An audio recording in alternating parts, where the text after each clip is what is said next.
اعوذ بالله من الشیطان اللعین الرجیم. بسم الله الرحمن الرحیم.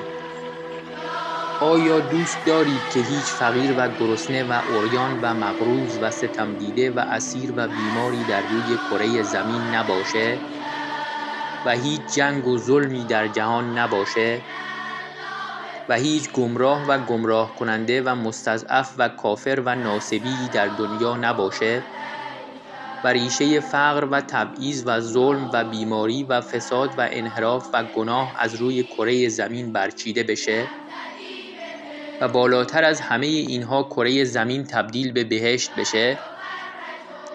تنها راه چاره برای تحقق این امر ظهور امام عصر عجل الله تعالی فرجه الشریفه و یکی از راه‌های نزدیکتر کردن ظهور احیای امر یا نشر علوم یا احادیث شریفه اهل بیت علیهم السلامه تا جهانیان با آشنایی با اهل بیت علیهم السلام و کلام شریفشون هرچه بیشتر شیعه بشن و تعداد یاران امام عصر عجل الله تعالی فرجه الشریف و دعا کنندگان جهت ظهور بیشتر بشه.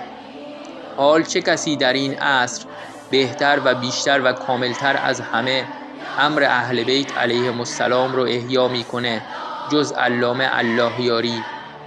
پس کمک به علامه الله یاری یعنی کمک به امام عصر عجل الله تعالی فرجه الشریف و نزدیکتر کردن ظهور.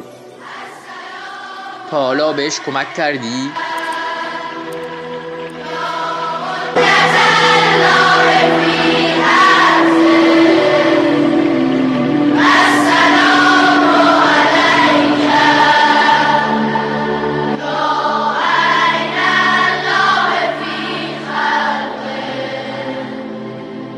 السلام عليك